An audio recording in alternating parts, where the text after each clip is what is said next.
आप nursing course करके अपना कैरियर बनाना चाहते हैं तो अब आपको नीट की तरह प्रवेश परीक्षा देनी होगी, जिसके बाद ही आपको जीएनएम, बीएससी और एमएससी नर्सिंग कोर्स में मनचाही कॉलेज में मेरिट के आधार पर प्रवेश मिलेगा। इसी को लेकर पुष्पांजलि कॉलेज ऑफ नर्सिंग के निदेशक राजीव गुप्ता द्वारा प्रेस कॉन्फ्रेंस का आयोजन कर नर्सिंग कोर्स से संबंधित पत्रकारों को जानकारी दी। उन्होंने बताया कि सरकार द्वारा प्रवेश परीक्षा फॉर्म भरने की अंतिम तिथि 18 मई और प्रवेश परीक्षा की तिथि 4 जून निर्धारित की गई है। उन्होंने बताया कि नर्सिंग कोर्स की प्रवेश परीक्षा को लेकर पुष्पांजलि कॉलेज ऑफ नर्सिंग 15 दिन की निःशुल्क ट्रेनिंग कक्षाएं सभी परीक्षार्थियों के लिए शुरू करने जा रहा है। राजेश गुप्ता ने बताया कि औसतन 4 मरीजों पर एक नर्स और आईसीयू में एक मरीज पर एक नर्स होनी चाहिए, लेकिन देश और प्रदेश में नर्सों की कमी के चलते यह अनुपात कई गुना अधिक है और लोगों में अभी नर्सिंग प्रोफेशन के प्रति जागरूकता की कमी है। कि अभी तक नर्सिंग में डायरेक्ट एडमिशन होते थे, बट अब यूनिवर्सिटी और स्टेट मेडिकल फैकल्टी एंट्रेंस के थ्रू एडमिशन अलाउ करेगी।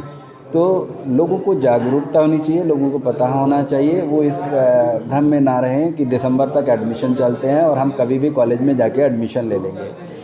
एंट्रेंस एग्ज़ाम का शेड्यूल निकल चुका है, फॉर्म आ चुके हैं और 18 मई लास्ट डेट है। तो सभी को 18 मई तक अपना एंट्रेंस एग्ज़ाम का फॉर्म भर देना है और एंट्रेंस एग्ज़ाम की तैयारी के लिए पुष्पांजलि कॉलेज अपनी तरफ से निःशुल्क 15 दिन की तैयारी कराने के लिए अपना मन बना चुका है।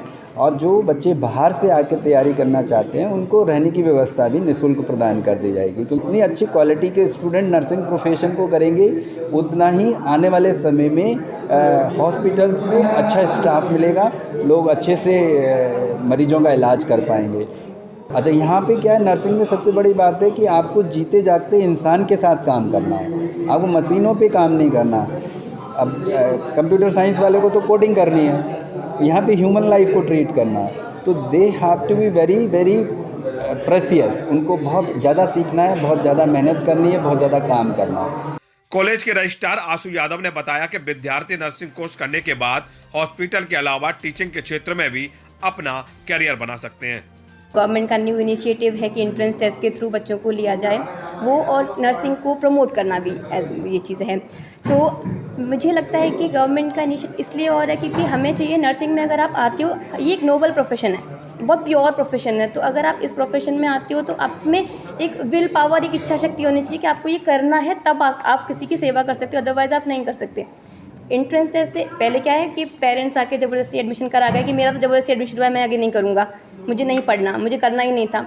पर अगर एंट्रेंस टेस्ट है तो बच्चा विलिंग होगा तो वो एग्ज़ाम क्वालिफाई करेगा, वो आगे बढ़ेगा, क्योंकि विलिंग है तभी उसने एग्ज़ाम क्वालिफाई किया है, वो काउंसलिंग के थ्रू कॉलेज चूज़ करेगा, कॉलेज में जाएगा, जिससे वो अपना 100% देगा उस पर्टिकुलर कोर्स के लिए, क्योंकि उसका इंटरेस्ट उस कोर्स में था, उसको नर्सिंग के कोर्स में है। तो इसलिए भी मुझे लगता है गवर्नमेंट का ये इनिशिएटिव अच्छा है कि एंट्रेंस टेस्ट के थ्रू बच्चों को आप कॉलेज को दे रहे हो कि काउंसलिंग के थ्रू बच्चे कॉलेज चूज़ करें। पर इसके लिए अवेयरनेस की बहुत रिक्वायरमेंट है, क्योंकि बच्चों को पता ही नहीं है कि एंट्रेंस टेस्ट के थ्रू जाते हैं। वहीं मनोज पांडे ने कहा कि उत्तर भारत में नर्सिंग प्रोफेशन को विद्यार्थी फुल टाइम कैरियर कोर्स की तरह नहीं देखते, आखिरी विकल्प नहीं बल्कि 12वीं के बाद ही मेन कैरियर के रूप में लें। कि अब ये रैंडम एडमिशन्स नहीं होंगे, आप कॉलेज के थ्रू एडमिशन नहीं होगा, there would be a common entrance test and उसका रिटन टेस्ट होगा, उसके एक सर्टेन सिलेबस डिफाइन हुआ है, उसके हिसाब से तैयारी करनी है। तो इसका पर्पज़ यही है कि सारे पेरेंट्स और स्टूडेंट को आपके माध्यम से बताना चाहूँगा कि आप लोग अपना मन बना लें, अर्ली प्रिपेयर हो जाएं और वेबसाइट पे जा कर के उसको समझें और तैयारी शुरू कर दें।